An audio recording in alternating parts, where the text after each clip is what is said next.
sinalização, codificação e multiplexação. Antes de iniciarmos a parte de sinalização, vamos rever alguns conceitos sobre comunicação. Então, o objetivo da comunicação é a transmissão de informações através de um sistema de comunicação. Esse sistema de comunicação é composto por um transmissor, que é o remetente da mensagem, um meio físico, pelo qual essa mensagem é transmitida, e um receptor, ou seja, o destinatário da mensagem. O emissor, ele possui um conhecimento que ele gostaria de transmitir, então ele tem um conhecimento a ser transmitido, e ele possui uma descrição desse conhecimento. Essa descrição possui uma certa medida de precisão. Isso significa, por exemplo, que no computador nós temos informações, nós temos dados. Esses dados são representados através de bits. Esses bits são, então, os códigos que descrevem, que representam esse conhecimento dentro de um computador. Então, os bits são os códigos que devem ser transmitidos entre o remetente e o destinatário. Mas como transmitir esses códigos? Dependendo do meio de transmissão, nós precisamos de sinais diferentes para a transmissão desses códigos. Então, nós precisamos traduzir esses códigos, esses bits, no caso de um computador, em sinais adequados ao meio de transmissão que estamos utilizando. O receptor, por sua vez, recebe esses sinais através do meio físico e traduz os sinais em códigos, em bits, possibilitando, então, a recriação do conhecimento que foi transmitido pelo remetente. Então, a transmissão desses sinais. Os sinais eles devem ser precisos o suficiente para que o destinatário consiga recuperar os códigos. Então, por exemplo, se nós temos uma máquina capaz de enviar dois sinais distintos, o sinal A e o sinal B, enquanto aguarda, o destinatário pode receber tanto o sinal A quanto o sinal B. Então, ele fica aguardando um desses dois sinais. Cada um dos sinais possui, então, 50% de chance de ser recebido. Cabe ao destinatário conseguir distinguir entre o sinal A e o sinal B para conseguir recuperar, então, o código que foi representado por esse sinal. Então, a transmissão é o reconhecimento preciso de A e B pelo destinatário sem se confundir entre eles. Então, conseguir distinguir entre os símbolos, entre os sinais A e B. Tá, que sinais são esses? Do que nós estamos falando numa transmissão de dados? Nós podemos ter sinais elétricos, quando utilizamos cabos de par trançado ou cabo coaxial. Nós podemos ter sinais eletromagnéticos, quando estamos falando do espaço, do ar, radiofrequência, emissão de micro-ondas.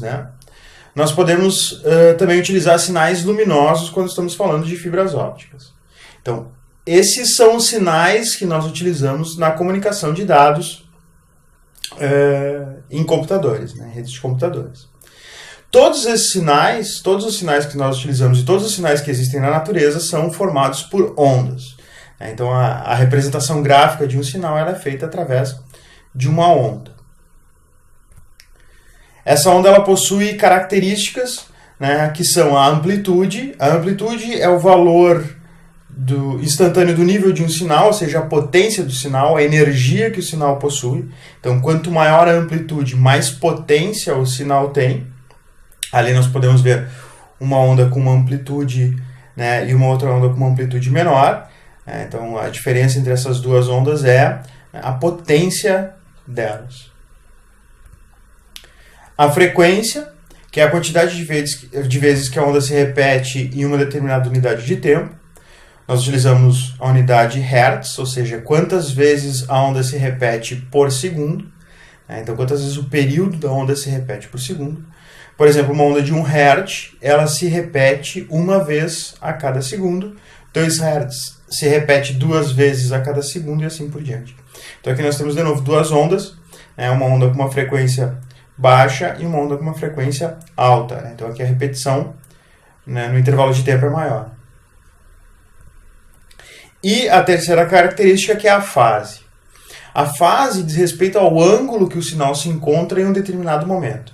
Então, aqui representando a onda considerando o seu ângulo, ou seja, considerando a sua fase, nós temos um ponto inicial 1.0, 0 graus. Aqui nós podemos representar, né, esse relógio, né, é um ponteiro que gira no sentido anti-horário. Aqui nós temos, então, um valor de 0 graus desse ponteiro, né?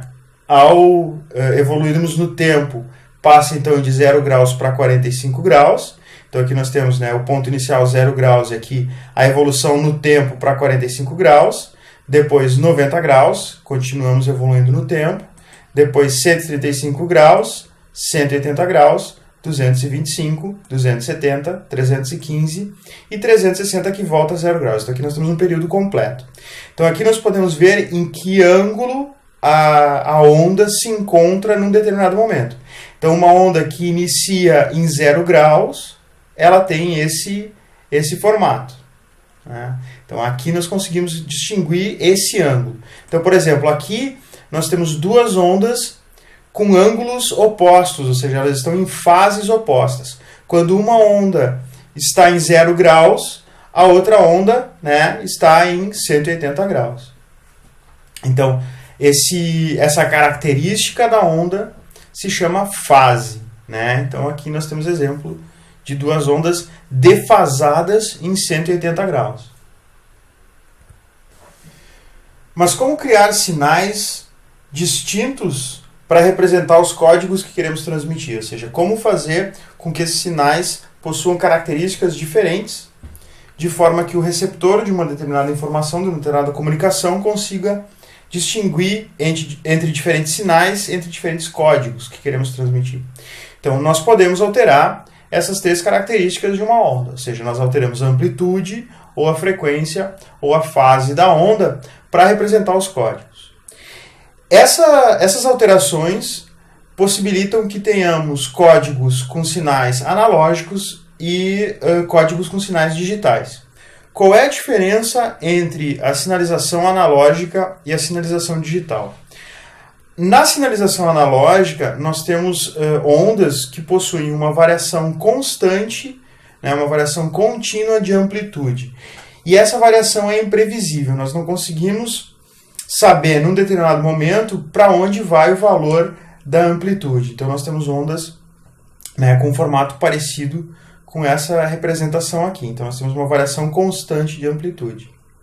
Os sinais digitais, ao contrário, eles possuem valores pré-determinados de amplitude. Então, por exemplo, aqui nós temos uma onda que possui esses sinais pré-determinados, temos dois valores de amplitude possíveis. Isso acarreta que a onda tem esse aspecto de uma onda quadrada, né? Então nós temos a amplitude 1 e a amplitude 2 nesse exemplo aqui de baixo. Então a diferença entre a sinalização analógica e a sinalização digital é como a onda se comporta em relação à sua amplitude.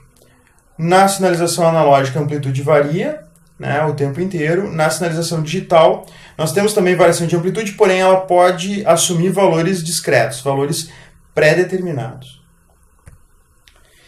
Mas como é que nós conseguimos criar essas ondas quadradas? Como é que nós conseguimos alterar as ondas? Bom, a forma que se realiza essa ação, né, é através da utilização de cálculos matemáticos baseados na transformada de Fourier. Fourier, Jean-Baptiste Fourier, era um matemático que conseguiu concluir que qualquer função periódica que possui razoavelmente estável, g de t, com período t, pode ser construída através da soma de uma série possivelmente infinita de senos e cossenos. O que significa isso? Significa que qualquer onda que eu quiser construir, eu consigo construir através da soma de senos e cossenos dessa onda, né?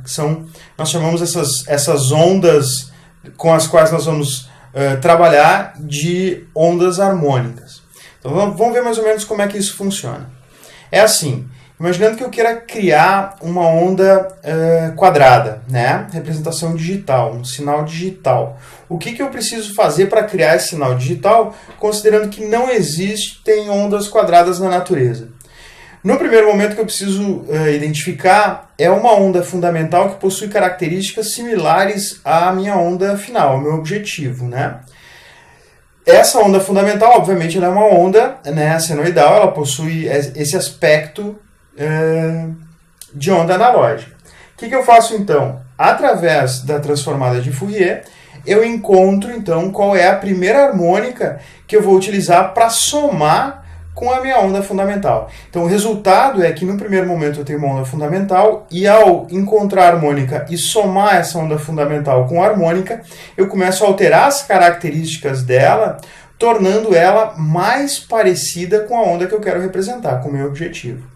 Após eu encontro a segunda harmônica, a terceira harmônica e assim por diante, e eu vou então, nesse caso, deixando a onda com um aspecto mais quadrado, né? Com o aspecto da onda que eu quero representar. Então eu utilizo esse cálculo, né, esse algoritmo matemático para conseguir chegar próximo da onda que eu quero representar.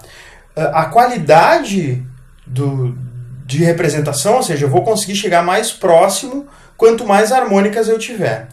Então, claro que conforme a onda eu preciso de infinitas ondas harmônicas, e isso nunca vai se obter, porque eu tenho uma limitação.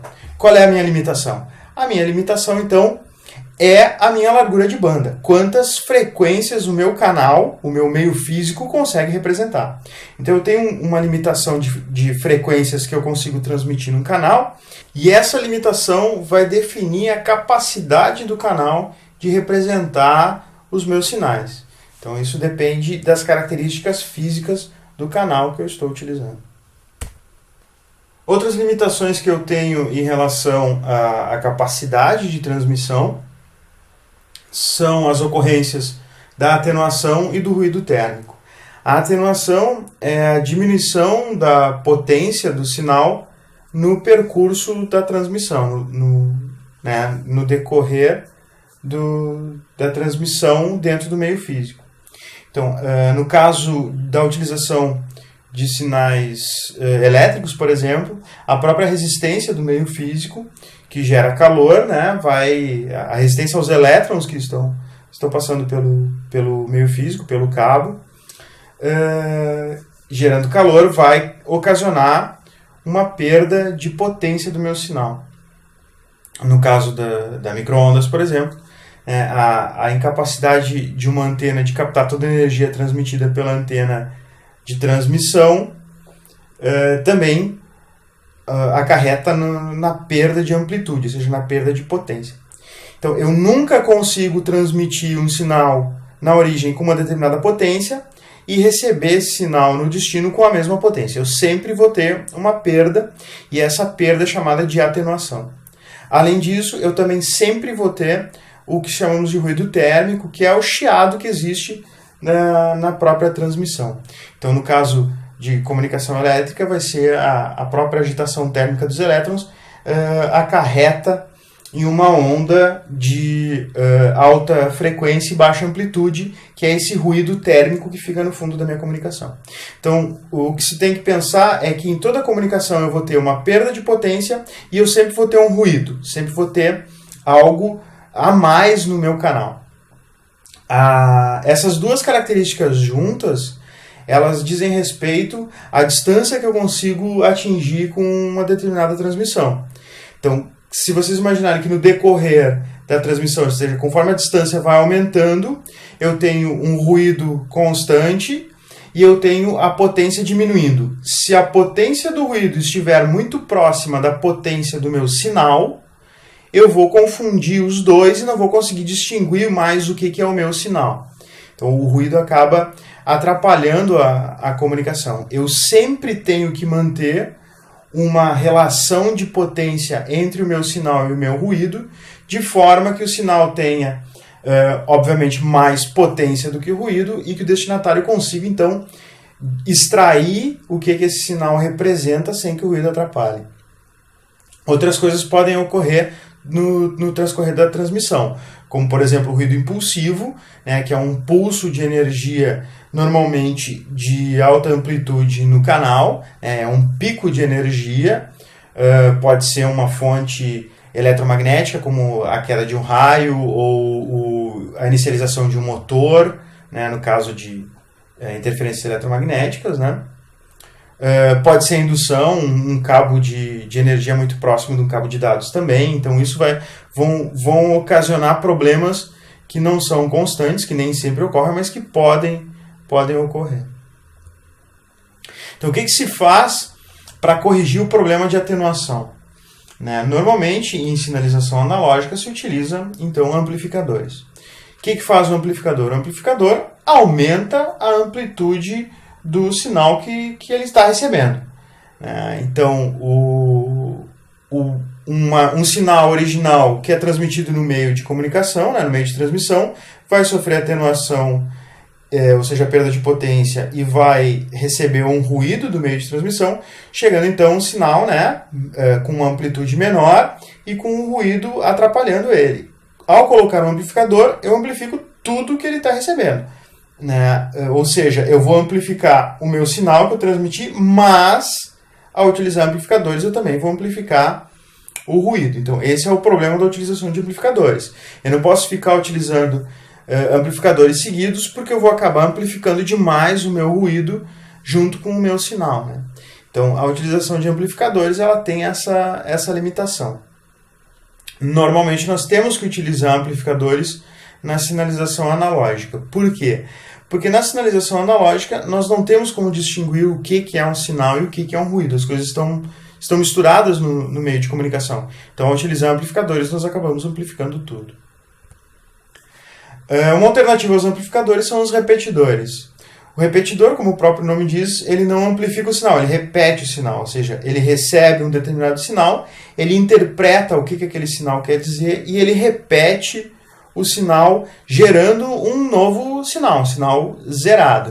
Então o que acontece? Eu tenho aqui o meu sinal original sendo transmitido, tá passando pelo meio de transmissão, então ele vai sofrer atenuação, mesmo sendo uma onda digital aqui, ele vai sofrer atenuação, vai receber ruído, vai ter adição de ruído aqui, e o repetidor vai fazer o quê? Vai interpretar, vai ver, isso aqui é um 0, isso aqui é um 1, isso aqui é um 0, isso aqui é um 1, e ele vai repetir na saída o que era 0 e o que era 1.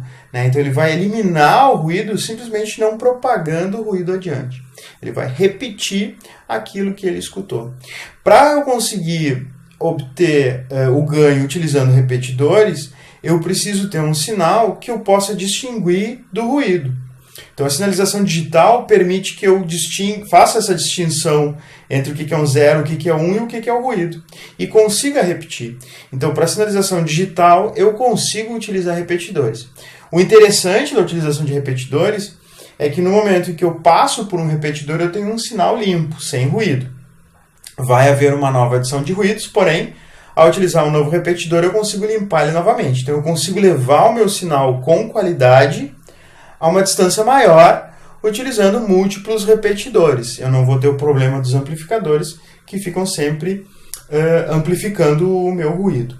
E no destinatário também, ao receber o meu sinal digital, eu consigo eliminar, então, o que é ruído, recuperando o que era 0 e o que era 1. Então, a sinalização digital ela tem essa grande vantagem sobre a sinalização analógica. Mas o problema é que a sinalização digital, pelo fato das características da onda, ela sofre uma atenuação muito maior do que a sinalização analógica. Então, os sinais analógicos eles possuem menos atenuação, eles sofrem menos atenuação, permitindo então que sinais analógicos sejam transmitidos a distâncias maiores. Porém, na sinalização analógica não é possível separar o que é sinal e o que é ruído, ocasionando então essa perda de qualidade por ruído que é cumulativa ao utilizar-se amplificadores. Então eu propago o meu problema. Na sinalização digital eu tenho uma atenuação maior, ou seja, o meu sinal ele perde potência mais rapidamente, fazendo com que eu consiga atingir distâncias menores. Porém, ao utilizar repetidores, eu consigo eliminar o ruído do meu canal e recuperar a minha sinalização original, tendo um aumento aí da qualidade da minha comunicação, ponta a ponta. Qual é a capacidade de um canal? Bom, o quanto um canal consegue transmitir em bits por segundo. essa resposta, né, essa característica de um canal, ela depende basicamente da relação entre a potência do sinal, a potência do ruído e a capacidade que o canal tem de representar ondas, né, de representar frequências. Então, o matemático Claude Shannon, ele criou uma fórmula que representa essa relação largura de banda, sinal e ruído, na fórmula matemática, onde se obtém então a capacidade de um canal. Então, o interessante dessa fórmula é nós analisarmos que a capacidade em bits por segundo de um canal, ela depende da largura de banda e da relação da potência entre o sinal e entre o ruído. Então, quanto maior o ruído, menor a capacidade que eu tenho de transmissão de vazão de dados, né? De velocidade de dados. Quanto maior o sinal, melhor a minha transmissão, e também quanto maior a minha largura de banda, melhor a minha transmissão.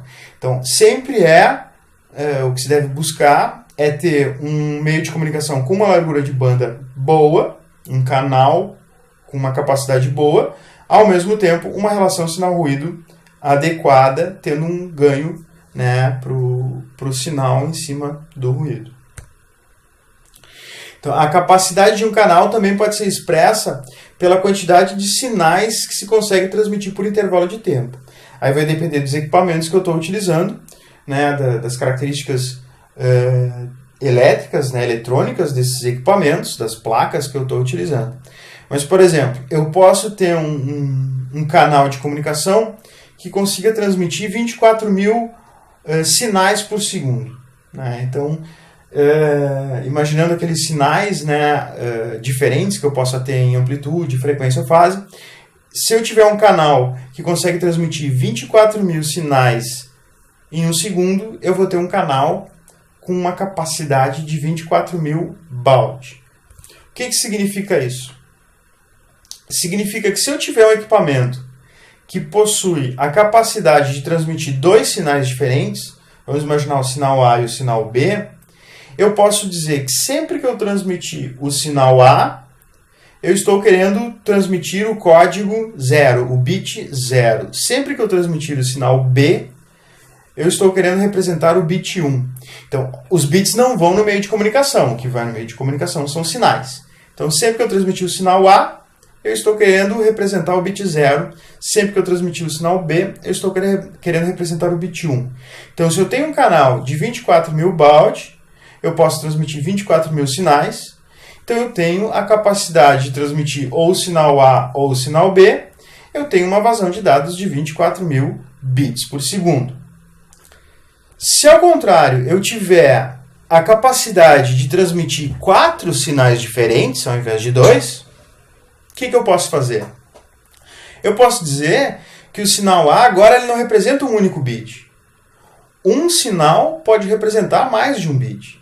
Então, o sinal A pode representar os bits 00. O sinal B, os bits 01. O sinal C, os bits 1 e 0. E o sinal D, os bits 1 e 1. Então, eu tenho 4 sinais diferentes. Eu tenho a possibilidade, então, de transmitir 2 bits por sinal. Então, nesse mesmo canal, onde eu tinha a possibilidade de transmitir 24.000 sinais por segundo, agora cada sinal representa 2 bits. Então, eu tenho uma vazão de 48.000 bits por segundo. Eu continuo mantendo a mesma capacidade de transmissão do meu canal, porém agora, pelo fato do meu transmissor e o meu receptor conseguirem representar e distinguir entre 4 sinais diferentes, eu consigo transmitir, então, 2 bits por sinal. Eu tenho um ganho de vazão de dados em relação à minha primeira situação. Então, a forma que eu tenho para aumentar a capacidade de um canal vai ser através da utilização do maior número possível de sinais diferentes. Então, quanto maior a variedade de sinais que eu tiver, ou seja, sinais com ou amplitudes diferentes, ou frequências diferentes, ou fases diferentes. Então, quanto maior a quantidade de sinais que eu conseguir transmitir, mais eu vou conseguir representar bits por sinal. A questão é, o destinatário da minha transmissão tem que conseguir distinguir sem se confundir entre todos esses sinais. Então eu tenho que ter a sensibilidade no receptor para que ele consiga saber diferenciar entre um sinal e outro. Então isso é o que limita a minha vazão. Né? Quantos sinais eu consigo transmitir de forma que o destinatário não se confunda entre eles. Então como é que a gente faz a modulação utilizando sinais analógicos? Ou seja, como a gente consegue fazer a transmissão de dados utilizando sinalização analógica? Então, a sinalização analógica, né, a gente chama de modulação, ela utiliza sempre uma onda portadora, que é uma onda de uma determinada frequência, adequada ao meio de transmissão, e essa frequência vai ser modulada, vai ser alterada de forma a representar bits. Então, o que vocês têm que imaginar é assim, quando eu quero transmitir de forma analógica, eu utilizo moduladores, né? A gente chama de modems, modulador, demodulador.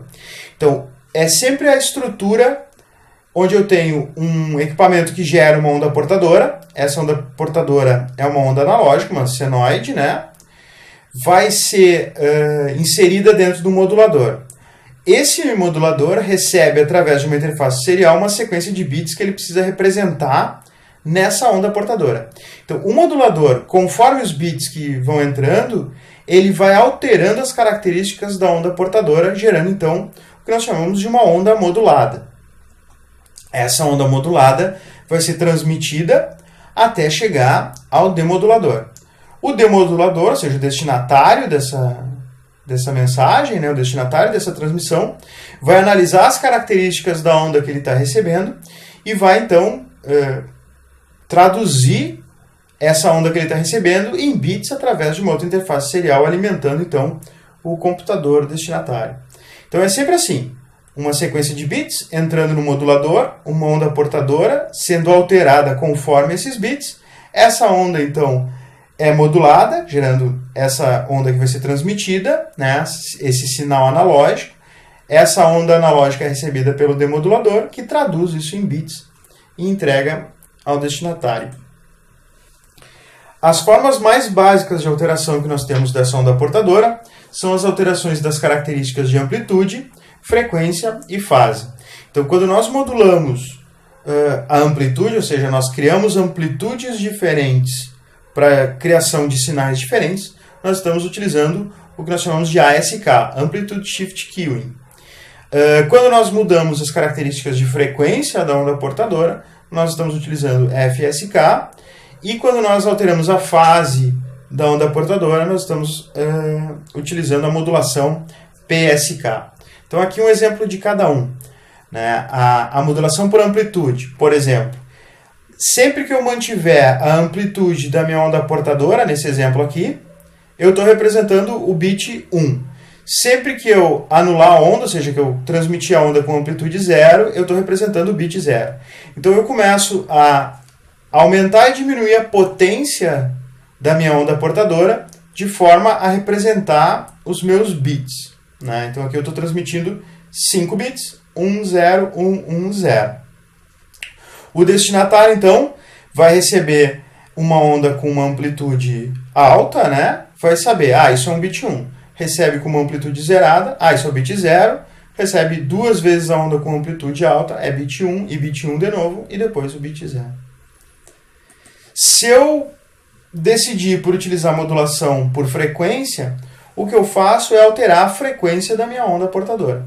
Então eu posso, por exemplo, aumentar a frequência da onda portadora e dizer, sempre que eu receber um sinal com essa frequência, eu assumo que o bit que foi transmitido é o bit 1. Sempre que a minha frequência estiver com esse valor, o bit é 0, então eu transmito 1, 0, 1, 1 e 0. Então eu fico variando a frequência da minha onda portadora conforme os bits que eu recebo pela interface serial. E se eu decidir utilizar a modulação por fase, eu preciso definir uma técnica, uma política de representação dos bits. Nesse exemplo, nós temos que cada vez que existe uma alteração de 1 para 0 ou de 0 para 1, eu faço uma alteração de 180 graus na fase da minha onda portadora. Ou seja, a onda portadora é transmitida com uma determinada fase, e quando existe a troca do bit 1 para o bit 0, eu faço aqui uma alteração de 180 graus. A minha onda então é invertida para representar o bit 0. Vou passar de 0 para 1, faço novamente a alteração de 180 graus, né? Aqui mantenho, porque é de 1 para 1, não existe uma alteração de 1 para 0 nem de 0 para 1, então mantenho a mesma fase. Quando existe alteração de 1 para 0, eu altero novamente e faço então a onda espelhada, né? Uma onda com fase 180 graus, diferente da onda que eu estava recebendo. Então eu acabo tendo aqui uma onda que inicia em 0 graus para representar 1, e uma onda que inicia em 180 graus para representar o bit 0. E a técnica mais utilizada, na realidade, não é nem só a amplitude, nem só a frequência, nem só a fase. A técnica que é mais utilizada atualmente é a modulação que nós chamamos de Quadrature Amplitude Modulation, que é a utilização de modulação de amplitude e fase ao mesmo tempo. Então, um conjunto de variação de amplitude e fase. Então, aqui, se vocês analisarem essas 4 ondas, dá para se perceber que entre a onda amarela e a onda azul, nós temos uma diferença de amplitude, né? Uma diferença de potência entre a onda azul e a onda amarela. Entre a onda amarela e a onda verde, nós temos uma diferença de fase. Elas possuem a mesma frequência, a mesma amplitude, porém se encontram em fases diferentes. Entre a amarela e a vermelha, nós temos uma diferença de fase e amplitude, né? Então, dá para se pegar aqui esses pontos, né, no maior nível de amplitude e se criar uma espécie de representação, uma forma de representação em pontos, uma espécie de constelação, onde nós temos nesse eixo a amplitude e nesse eixo aqui a fase. Então, sempre que nós olharmos em um livro, ou enfim, uma representação por pontos, vocês devem levar em consideração que cada um desses pontos é uma onda diferente. É uma onda com características de amplitude e fase diferentes. Sendo que nesse caso, como nós temos 4 ondas, eu posso dizer que aqui a onda azul representa 00, 01, 10 e 11. Ou seja, cada uma das ondas pode representar 2 bits por vez, né? Quanto maior a qualidade de transmissão, de recepção, qualidade do meio físico que eu tô utilizando, maior o número de pontos que eu posso trabalhar. Então, nesse exemplo, nós estamos vendo uma constelação de 4 pontos, ou seja, 2 bits por ponto. Nós temos a possibilidade da utilização de 16 pontos, que é esse representado nessa imagem aqui, então, que é a M16. Com 16 pontos eu consigo 4 bits por ponto. Então, para representar 1 bit eu preciso de 2 sinais diferentes, né? Para representar 2 bits eu preciso de 4 sinais. Para representar 3 bits eu preciso todas as combinações de 3 bits eu preciso de 8 sinais. Então 4 bits, 16 sinais, 5 bits, 32 sinais, 6 bits, 64, 7 bits, 128 e assim por diante. Então, aqui, o que é M16 com 16 pontos, eu consigo transmitir 4 bits por sinal, 4 bits por ponto, que é a M64, 6 bits por ponto, que é a M128 com 7 bits por ponto, e assim por diante. Então, essa é uma técnica bastante utilizada para a transmissão de dados utilizando sinais analógicos.